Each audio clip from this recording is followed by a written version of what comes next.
Damned, so how'd it go last night, partner? Harold Diaz wanted to know. How did what go?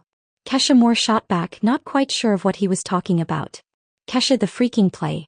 Didn't you take the kids out yesterday?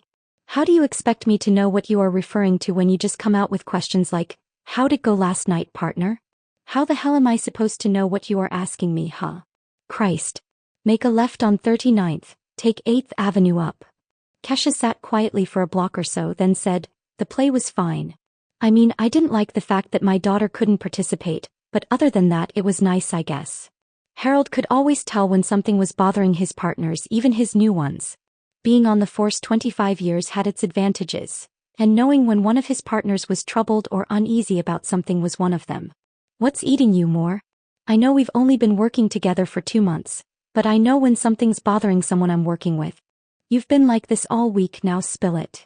Keesha glanced down at the dash clock, then made a left on 45th Street and double-parked on 9th Avenue. I'm going to tell you something, but this stays between us, got it? She said.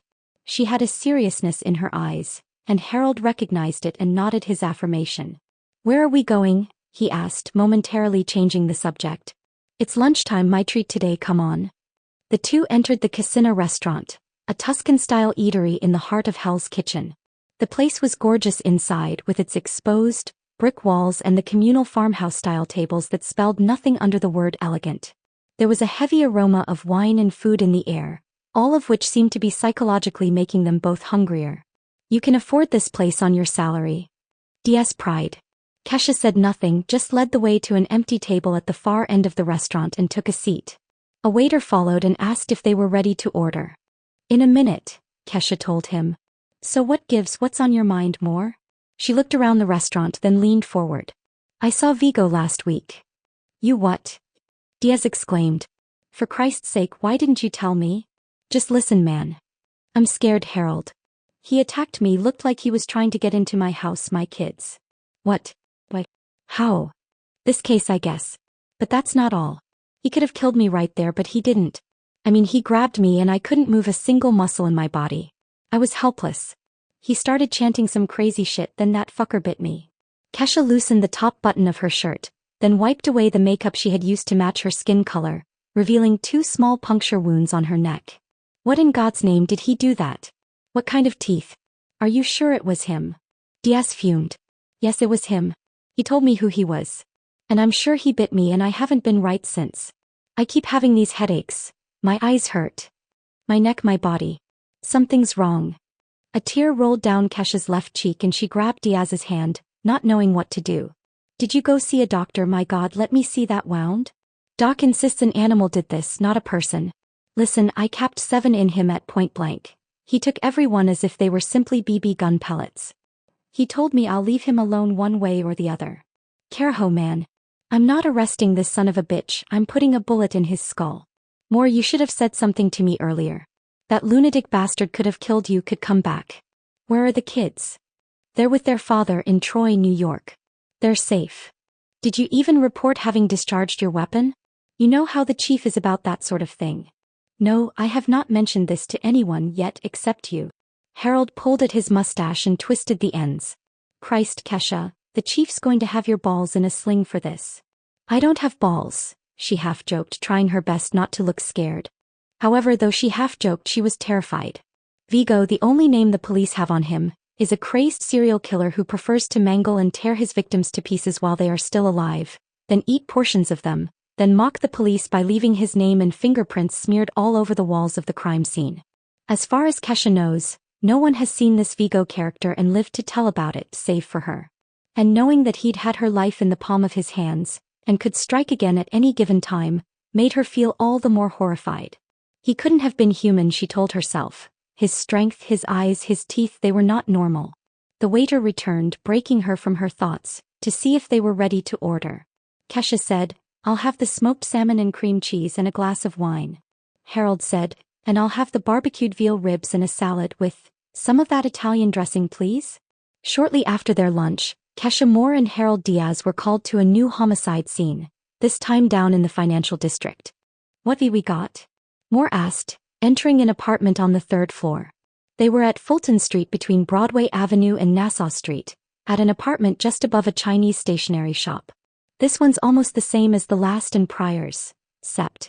Look at this, a uniformed cop said, leading them to a blood-stained room and a mangled corpse.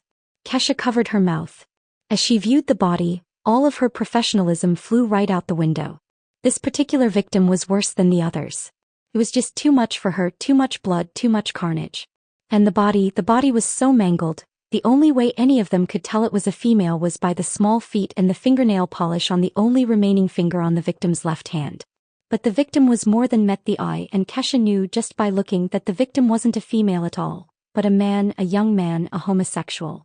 If I didn't know any better, I'd say those were claw marks, the uniformed officer continued. Keesha shut her eye like a terrified child would, and buried her face in her partner's shoulder. It's not a female, it's a male, she said, her voice muffled in his shirt. How do you know that? Diaz asked, slightly raising her head, puzzled. Of all the years he had in homicide, he'd never come across a crime scene like the one he was viewing now, and it was no way he could tell the difference in gender. The body was just too torn up. Women don't have that, she said, pointing at the underside of the body. No one saw it at first, but then Diaz spotted it, the man's penis among coils of bloodied intestines and organs. Never removing her face from Diaz's shirt, Keesha said, "You have to get everyone out of here, they're stepping on valuable evidence." "All right, everybody out," Diaz ordered. "Dixon, leave the camera and go down to my car and get me another. Do you have a memory chip in this?" "Here," went Officer Dixon, handing him his memory card for the camera. "Okay, I want this entire floor roped off and I want you to go door to door, ask everyone if they'd seen or heard anything last night. This building isn't that big, so someone had to have heard or seen something." When everyone left the room, Diaz continued, "They're gone, partner, open your eyes now." "It's okay. I can't just yet, just hold me a minute. This room looks just like the one from my dreams, all the blood, the body, everything." "It was just a dream, Moore." "No," she shouted. "It wasn't just a dream. Open the closet over there by the bed, see if his name's painted in blood on the door.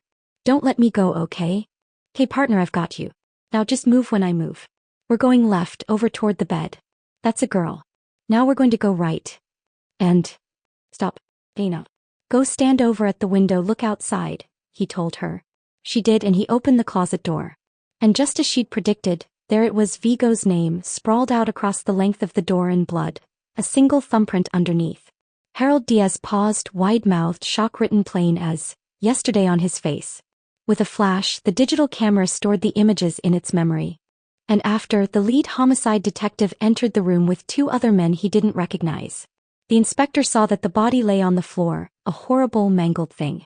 The inspector was an Irish man, tall, medium-built, broad-shouldered, appearing to be creeping into his 50s, but was a mere rough 39-year-old. The two others were federal agents. Diaz and Moore could tell just by the way they carried themselves. They could see that the inspector didn't feel comfortable in the midst of them, and for some reason, they had the feeling that they would not either.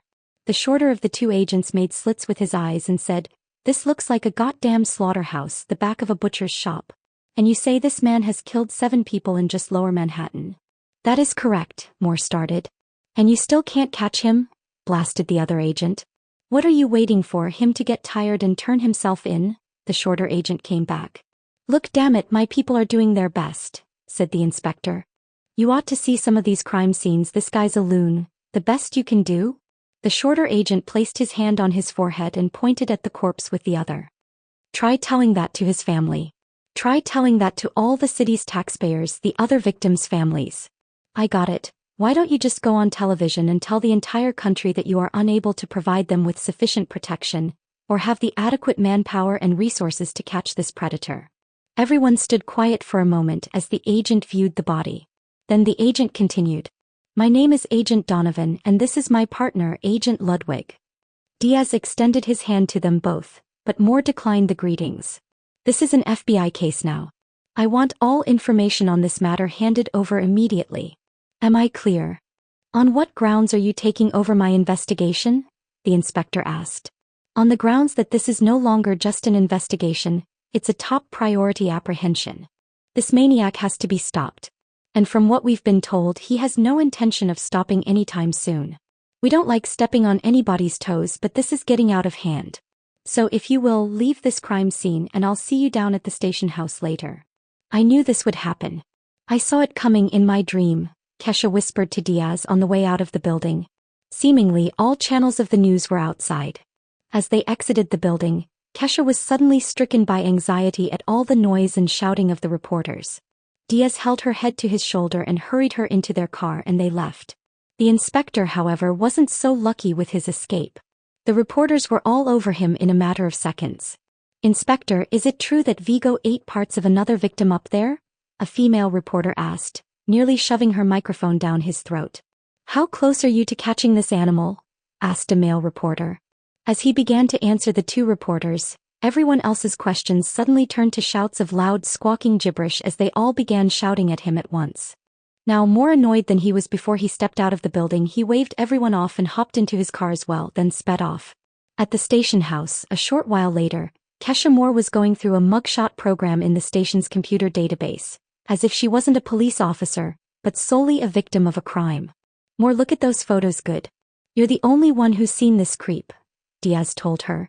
"If his face is in there, I want to know so I can go get him. I'm looking, but I don't see anyone fitting his description.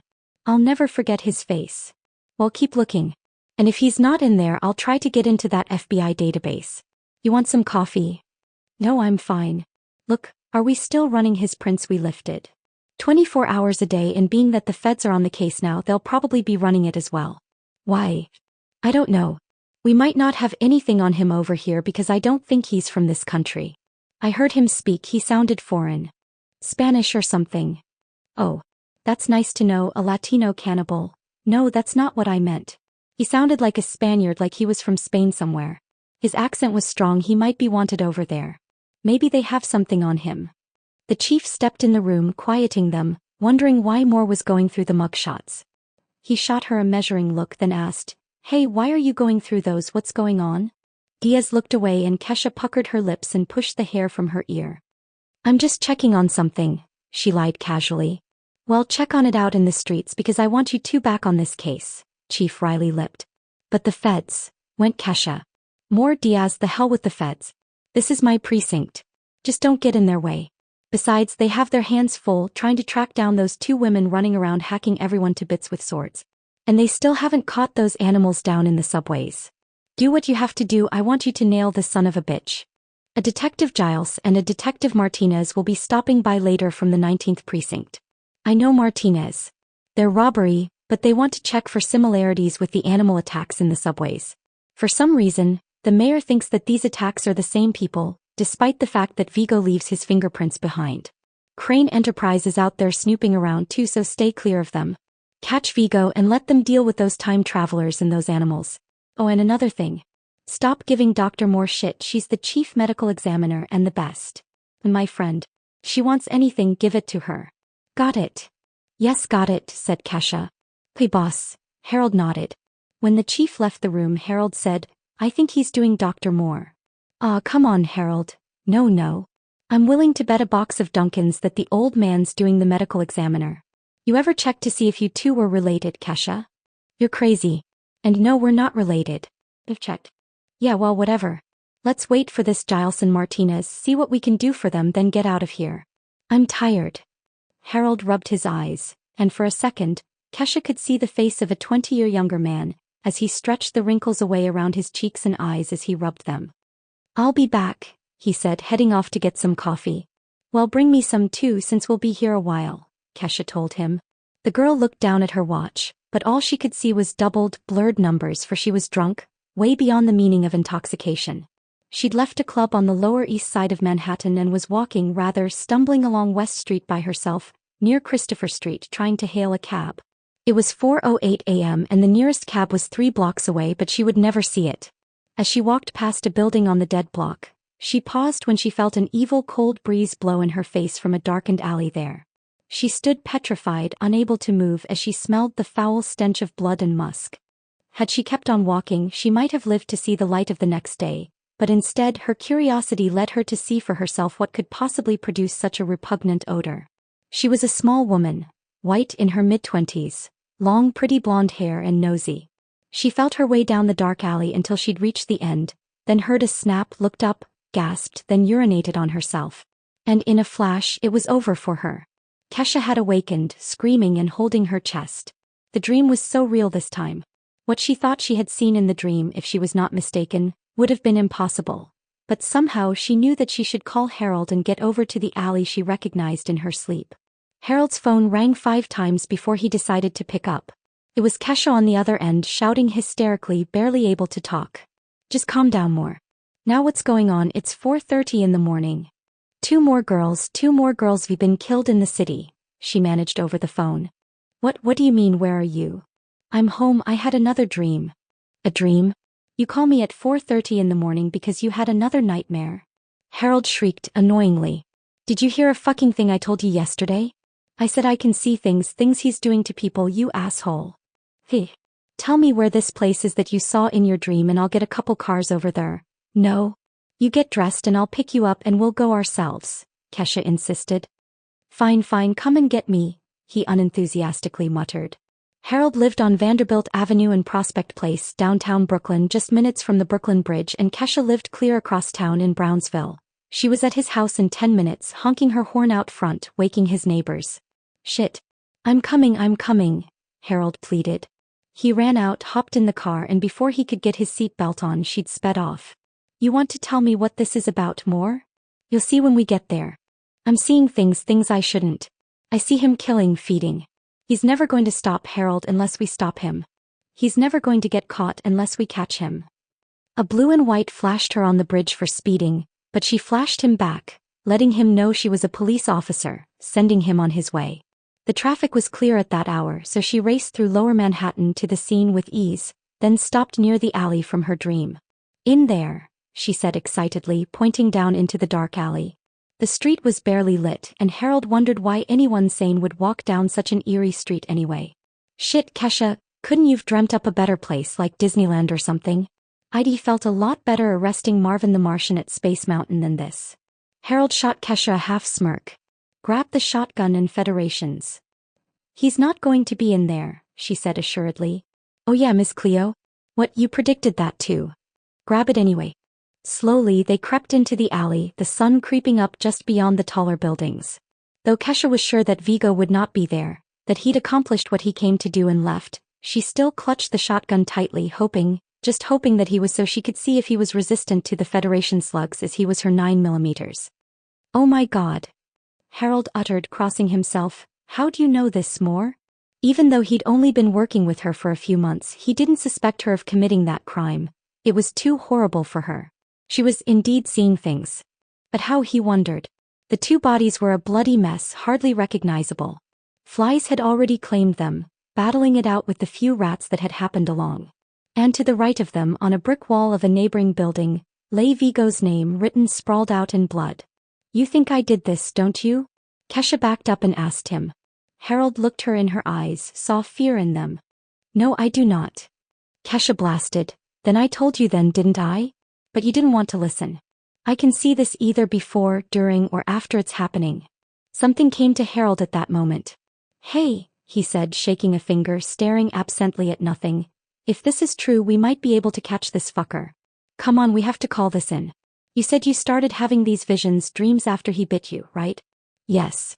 Then I think we should see a priest. We might be dealing with something supernatural. You know what? Harold realized. Maybe we should call this in anonymously. The feds'll have our asses in a ringer if they found out we were here. Besides, how are we going to explain how we found this out? We can't tell them you just had a bad dream. I'm not arguing with you. But whatever we do, we better do it fast. The sun's almost up. One of the victims was hollowed out from her neck down to her pelvic area, appearing to have been torn open. The other just had her throat ripped out. She appeared to have bled to death, choked on her own blood. Before leaving, Harold stopped at a phone booth at the corner and phoned his station, told them of the murders in the alley, and before they could ask him who was reporting the crime, he'd hung up. On their way back to Brooklyn, he noticed something odd about Kesha. He looked closer at his suspicions, then asked her to pull over. Kesha, you're on the bridge. What is it? What's the matter? I know you are a bit hairy, but I've never noticed this, he said, guiding her hand to the back and side of her neck. Kesha pulled on the long, coarse hairs and almost freaked. The hairs were over an inch long, curly, feeling more like animal hair than human. Are you sure Vigo bit you and not something else? Why don't you just check me into a mental institution and tell them that I'm going crazy? Of course Vigo bit me. That's what I said, right? Yes, you. He attacked me in front of my house, man. More. Maybe Vigo's something else, maybe he's not a man at all. What are you getting at? I don't know. This man has killed 9 people in under a month and never left the city, never been spotted by anyone except you, and none of us can catch him. So what are you saying, he's a fucking ghost? Well, what else could he be? Well, from what I know or think. I know of ghosts, they can't kill you, only scare the crap out of you. Well, whatever he is, he certainly has to be stopped. You seeing his acts? And wait a minute. If you can see him when he's doing all these killings, maybe you can see him when he's resting or jerking off or something. I mean, you say you wake up when he does something horrible, maybe if you concentrate you can catch him doing something else. If you try, what if you can see him sleeping somewhere? Wake up and try to remember. Harold was cut short by the honking of an upset driver, reminding them that they were still on the bridge holding up traffic. You might be right, you know. Let's get rolling. He's definitely not killing people 24 hours a day, so it's possible that I might be able to see him sleeping. Keesha paused for a second to see if Harold was just yanking her chain. She said with a frown, "You're not shitting me, are you? You do believe me, right?" "More than ever, partner. I have an idea. Do you think you can, if you tried, distinguish something familiar like an address or something?" "I don't know, I can try." "Why?" "Keesha, if you can catch this fucker sleeping and wake up with an address, we'd creep right up him and take him down." "You think that'll work?" "I told you how he ate my 9mm. What do we have to lose? Let's go to my place. It's daytime, so he's probably resting somewhere. You'll sleep at my house, and when you wake up try to remember everything you can." "That sounds like a plan." Keesha frowned, not really sure it would work. "Good. Then I'll watch you sleep," Harold said sleazily but playing.